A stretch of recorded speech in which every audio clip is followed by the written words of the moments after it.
네, 3월 27일 장윤선의 취재 편의점 시작하겠습니다.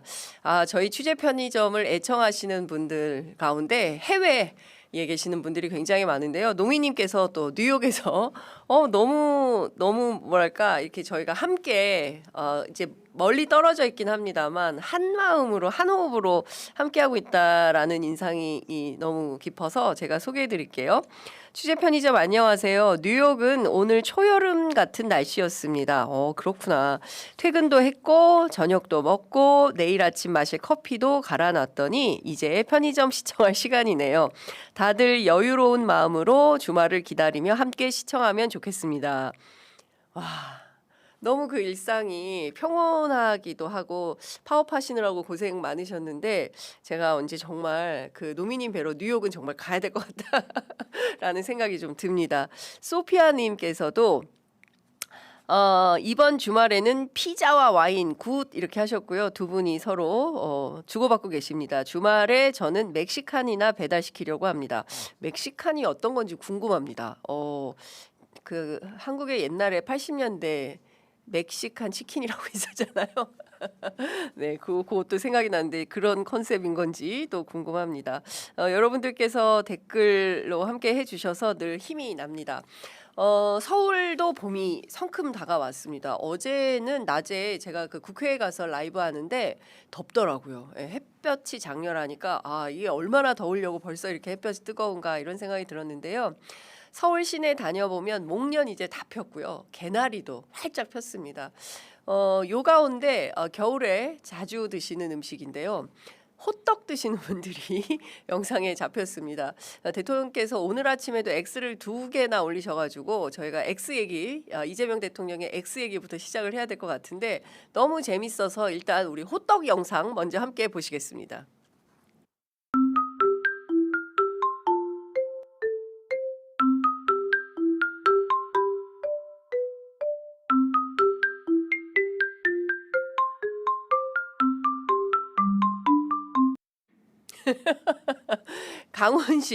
강훈식 실장은 이렇게 약간 잘렸어요. 근데 대통령께서 그 X에 올린 글을 보면 거기 뭐라고 나오냐면요.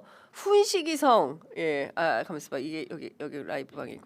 훈식이성, 훈식이성은 그런데 훈식이성은 왜 잘린겨? 이렇게 올렸습니다. 안기령 대변인 호떡 정말 맛있게 드시네요. 안 드렸으면 큰일 날 뻔했습니다라고 했는데 사실은 그 좀 된 것 같은데 작년인가 올 초인가 야구르트 사건 있었잖아요. 그 대통령께서 야구르트 쫙 돌리면서 강효정 대변인만 안 줘가지고 강 대변인만 이렇게 하면서 계속 메모하던 장면이 있었는데 안기령 대변인 호떡 진짜 잘 드신다. 네, 군침이 좀 당겨진다라는 생각이 좀 듭니다. 자, 호떡 생각하면서 오늘 준비한 첫 번째 소식 시작하도록 하겠습니다. 잠깐 그거 영상이 없어가지고 그죠?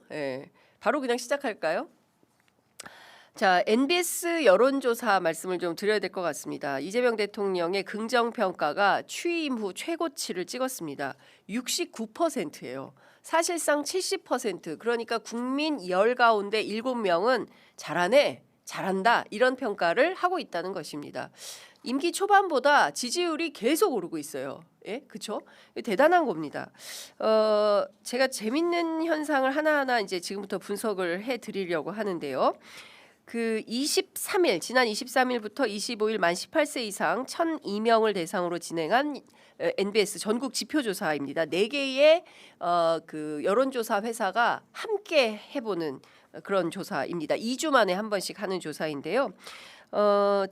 지난 그러니까 2주 전보다 2%포인트 오른 69%로 집계가 됐고요.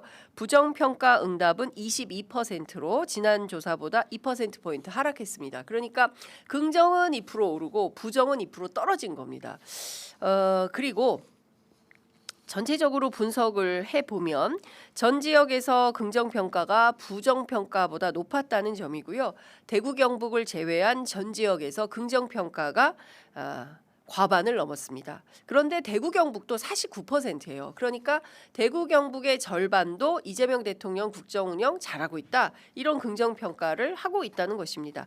전 연령대 특히 20대 이하가 46%예요. 그러니까 20대에서도 46%, 한 절반, 과반 정도는 잘한다 이런 평가를 하고 있다는 겁니다. 눈에 띄는 점은 광주 전라 지역인데요. 긍정 평가가 95%입니다. 부정 평가가 3%예요. 그러니까 광주 전남 지역, 호남 전체 지역에서는 이재명 대통령에 대해서는 그야말로 압도적 지지를 보내고 있다. 이렇게 봐야 될 것 같습니다.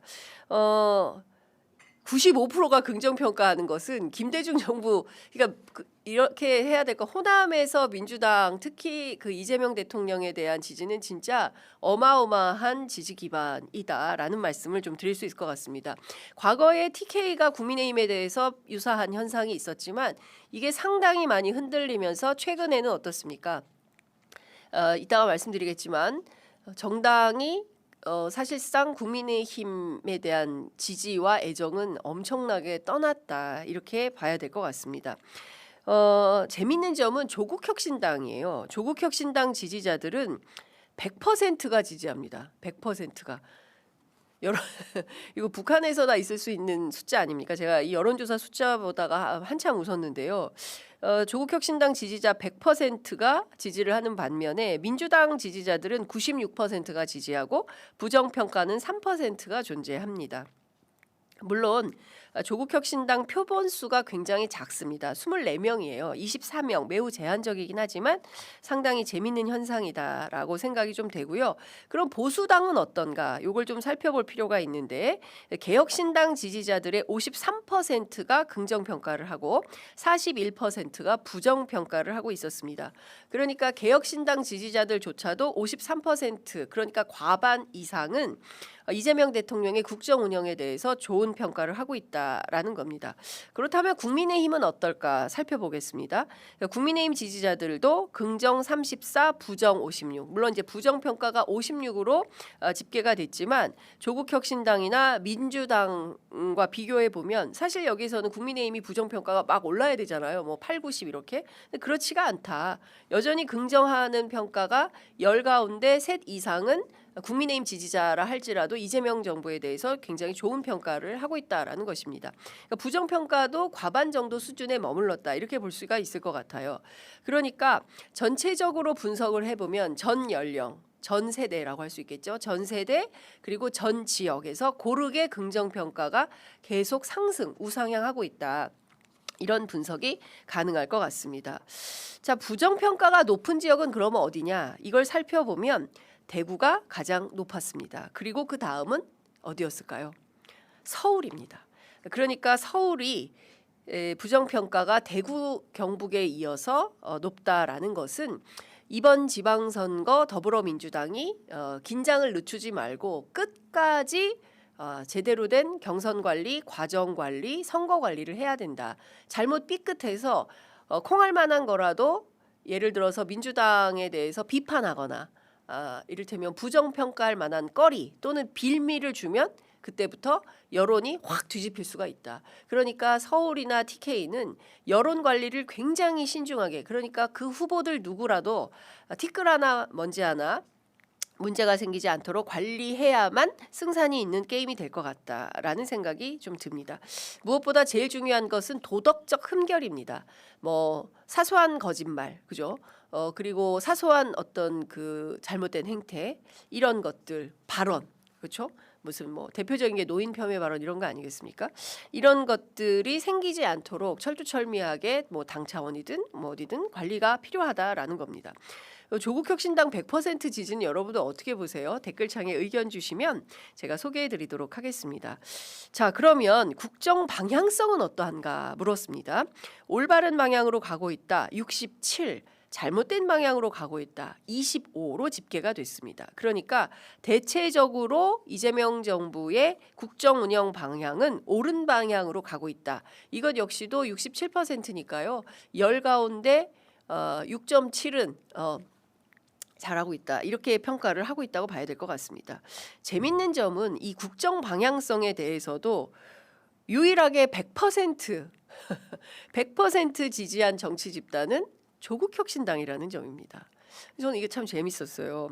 자, 민주당 지지자들은 어떻게 평가를 할까요? 민주당은 국정 방향성에 대해서 지지한다가 93이고요. 부정평가가 5, 모르겠다가 1로 집계가 됐습니다. 조국혁신당은요 100 빵빵 100 이렇게 됐습니다. 민주당은 93대 5대 1이지만 조국혁신당은 100대 빵대 빵입니다.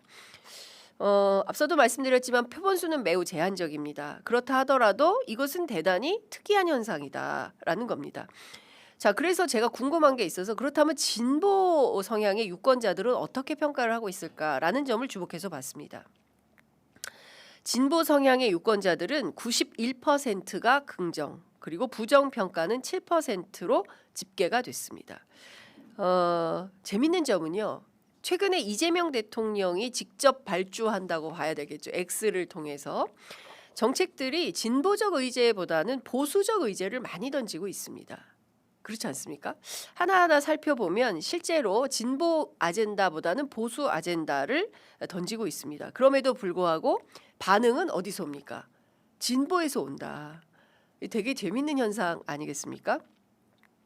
과거에 우리는 민주정부, 뭐 김대중 정부, 노무현 정부, 문재인 정부, 그리고 이재명 정부, 소위 이제 민주정부 4기에 해당하는 상황인데요. 과거에 역대 민주정부 시절에 이런 의제가 터져 나오면 가장 먼저 반발하는 쪽이 진보 진영이었습니다. 진보가 분열했죠. 그리고 비판하고 비토했었습니다. 우리가 복귀해 보면 노무현 정부 때 이라크 전쟁 발발했었죠. 지금 이란 전쟁처럼 파병 그리고 한미 FTA가 엄청나게 뜨거운 이슈였고 대통령에 대한 의심이 엄청나게 많았어요. 노무현 대통령 진보 대통령인데 왜 이라크에 파병하려고 하느냐, 엄청나게 부정적 여론이 팽배했습니다. 그런데 이번에는요. 이란 전쟁이 발생하고 주가가 폭락했음에도 정부를 탓하기보다는 오히려 트럼프에 대한 문제의식을 갖고 비판의 수위가 굉장히 높았던 것이고 우리 정부 대응에 대해서 굉장히 적극적으로 신뢰와 응원의 박수를 보내고 있다라는 점입니다. 왜 이런 상황이 가능한 것일까요?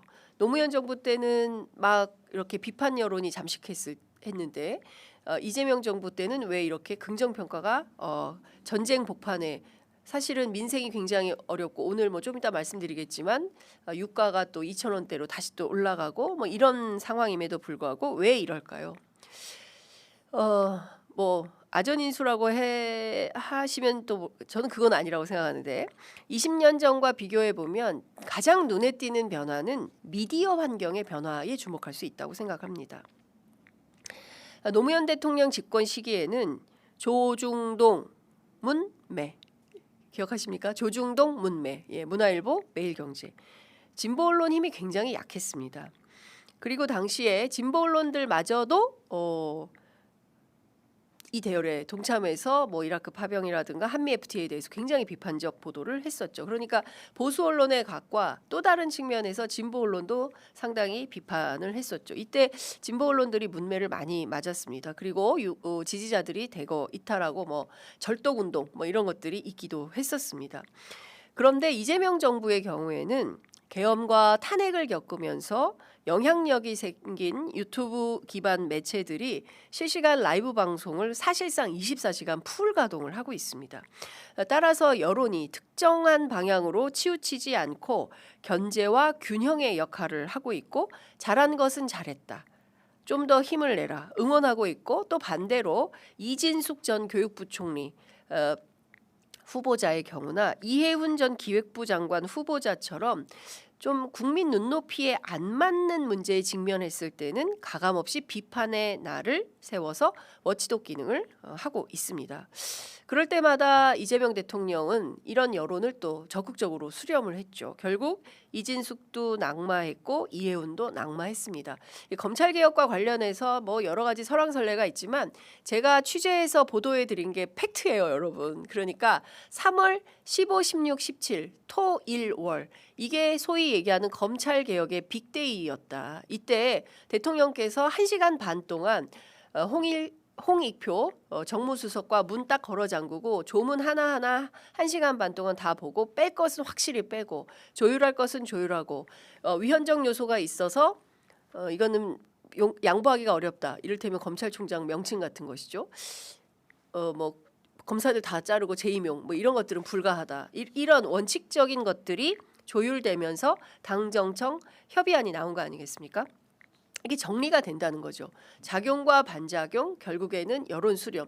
수구이하고 정부는 의견을 수렴하라. 저는 이 대원칙에 맞는 방식으로 돌아가니까 상당히 과거와는 다른 이 상황이 전개되는 거다라는 생각을 합니다. 애청자 여러분들께서는 어떻게 평가하십니까? 지켜봐 주시면 좋을 것 같습니다.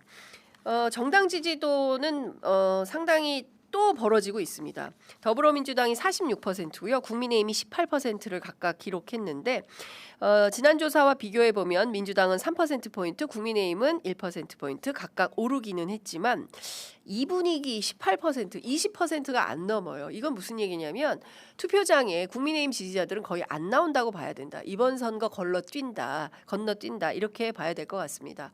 그래서 그런지 장동혁 대표 최근 언론 보도를 종합해 보면 경기지사 후보로 유승민 전 원내대표를 적극 밀고 있다, 구애하고 있다.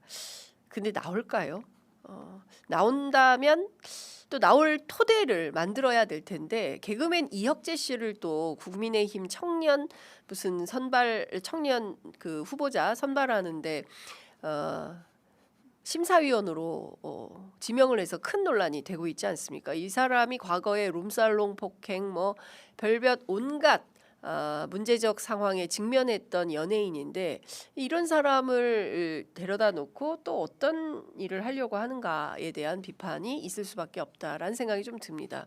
한 번 실수한 것 같고 뭘 그러느냐 이런 말을 하면서 심사위원회 심사를 시작했다고 하는데요. 국민의힘의 현주소입니다. 뭔가 다 좀 안 맞죠.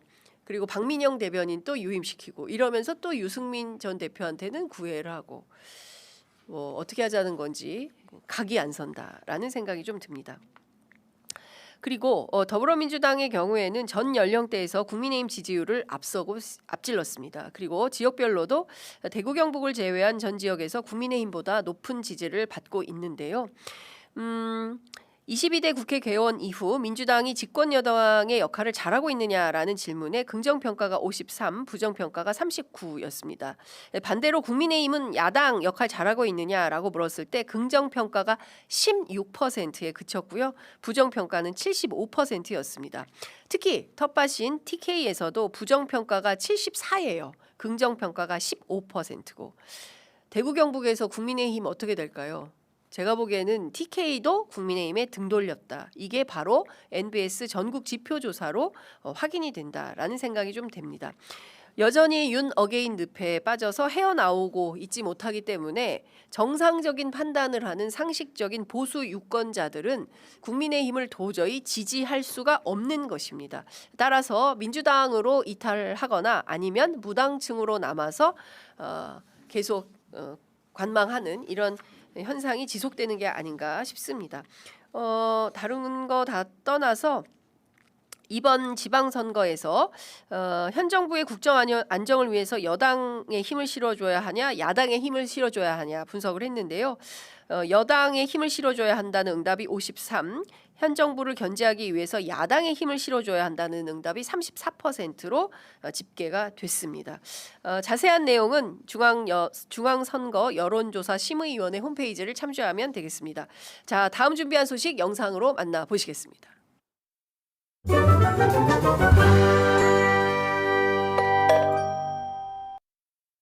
대구 선거를 이길 필승카드는 우리 김부겸 총리님밖에 안 계시다 이런 생각을 하고 오래됐습니다 제가. 그래서 계속 삼고초려를 했고 이제 더 이상 시간상 미룰 수 없어서 공개적으로 요청을 좀 드려야 되겠다. 그래서 최고위 모두발언을 통해서 말씀을 드렸는데 오늘 이렇게 만나주셔서 감사드립니다. 정 대표께서 제가 도망 못 가도록 아예 퇴로를 다 차단하시고 그렇게 말씀하셨네요. 무엇보다도 대표께서 어떤 지방선거라는 한 계기만 생각하신 게 아니라 국민 통합, 국가 균형 발전이라는 큰 틀에서 이 문제를 보고 계시다는 말씀에 대해서 감사하고 또 든든합니다. 대구에 갔을 때 대구 시민들께 우리 함께 해보자라는 제안을 무엇을 가지고 이야기를 할까 그런 고민을 하고 있었습니다. 하여튼 오늘 대표님과 만나서 이런저런 말씀을 나눈 다음에 제 입장을 최종 발표를 드리겠습니다만 다시 한번 대표께서 그런 고민을 많이 하셨다는 데 대해서 감사드립니다. 당으로부터 또 무엇보다도 대구 현장에서 뛰고 있는 후배들 옛 동지들로부터 우리 고생한 거 한 번만 더 함께 고생하자. 우리들도 여기서 다 하고 있는데 또 어떤 분들은 저보다 선배들도 계셔요. 그분들이 자신들의 모든 걸 다 또 던져서 다시 이렇게 도전하는데 외면을 할 거냐라는 그런 좀 간절한 그런 요구도 왔었습니다. 그래서 제가 이게 뭐 피하기는 힘들겠구나. 그냥 이렇게 된 것 그러면 대표님한테 대구 발전 또 대구 경북의 어떤 미래에 대한 비전이라도 대통령께 말씀을 드리고 또 그런 당당한 당의 의지를 확인하고 그래도 뭐 말씀드리는 것도 옳겠다 싶어서 오늘 이런 자리에 또 불러주셔서 나왔습니다. 네, 김부겸 전 총리 이제 출마가 굳어진 것 같죠. 30일 발표가 유력한 걸로 전해지고 있습니다. 그동안 뭐 아주 소수의 극소 뭐 연합이라든가 뭐 이런 꼭 발표를 해야 되는 그러니까 옛날 분이기 때문에 통신사 중심적 사고가 좀 있으시기는 해요. 왜냐하면 옛날에 연합 있으면 다 받아 쓰는 뭐 지금도 비슷한 구조이긴 합니다만 실제로 대체로 언론 접촉을 삼가해 오던 김부겸 전 총리 측근들이 어제부터 전화를 받기 시작했습니다. 왜 전화 안 받으셨어요? 하니까 당신 같으면 받겠냐 이렇게 질문을 오히려 하기도 했는데요. 저도 어제 김부겸 전 총리의 사실상 정치적 분신과도 같은 정치적 동지라고 하는 게 표현하는 게 맞을 것 같습니다. 직접 통화를 했는데요. 기자하고와는 장윤선이 첫 번째 통화다 이렇게 얘기를 하면서 전화를 받았습니다. 여론조사 잘 나온다고 대구 선거 이기는 거 아니다. 냉정하게 봐야 된다. 이제 이렇게 얘기를 하고요. 또 어떻게 그 길을 가라고 내가 등을 떠밀 수 있겠냐라고 합니다. 이 얘기는 무슨 얘기냐면 김부겸 전 총리가 뭐 젊은 기자들은 잘 여기 정당 출입하는 기자들이 잘 모른다고 그 측근들이 설명을 좀 해주던데요. 이분이 이제 학생운동, 민주화운동 오랫동안 했던 선배 운동가 출신 아니겠습니까? 김부겸 전 총리가 대구에서 그 갓난아기를 데리고 용달차에 짐 싣고 야반도주를 했어요. 더 이상 대구에서 살 수가 없어서. 그래서 군포로 와서 국회의원을 합니다.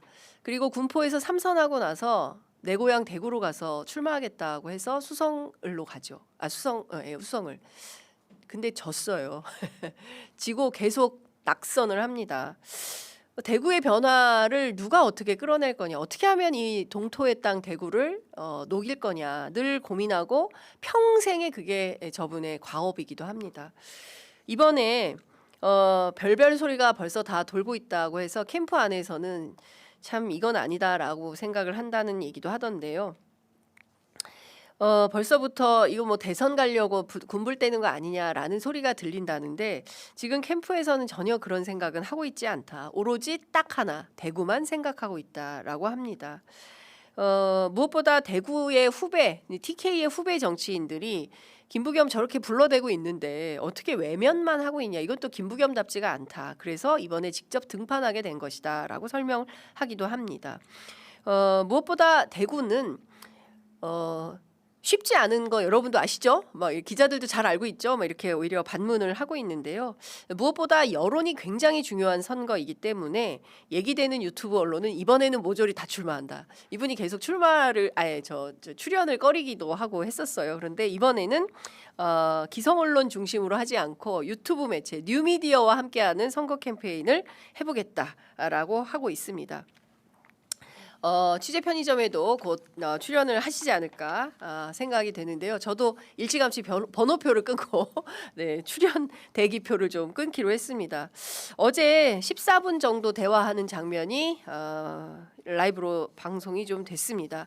일찌감치 제가 취재해서 보도해드린 바대로 대구의 민군 통합공항 이 부분에 대해서 심도 있게 얘기를 했습니다. 관련해서 정청래 대표도 합법적인 모든 수단을 동원해서 대구 시민의 열망을 받들고 대구 지역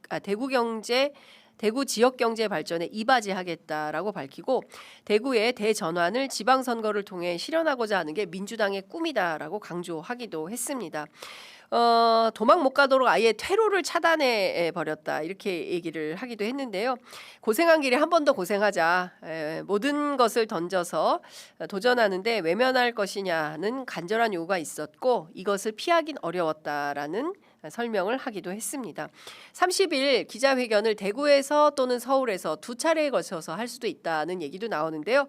어디가 됐든 저희 취재 편의점도 유튜브 언론으로서 라이브로 함께 하도록 하겠습니다. 자, 다음 준비한 소식 빠르게 영상으로 만나보시겠습니다.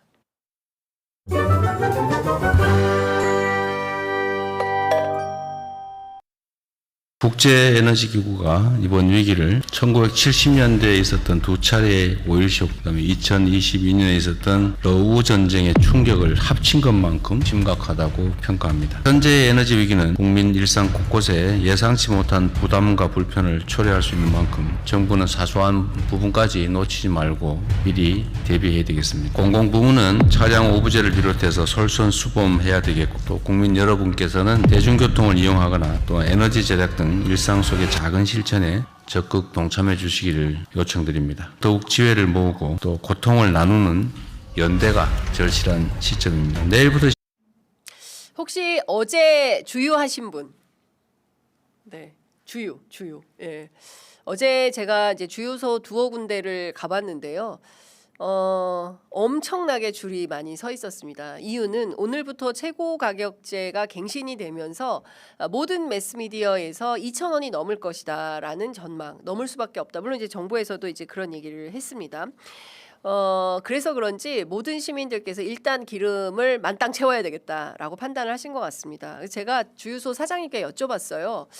이렇게 시민들이 많이 오는데 내일부터 그럼 바로 2,000원 가는 겁니까? 라고 하니까 사장님이 너무 재밌는 얘기를 하셨어요.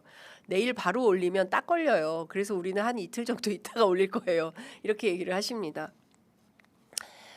정부가 적극적으로 감시 체계를 발동하고 대통령이 직접 신고하라고 했잖아요.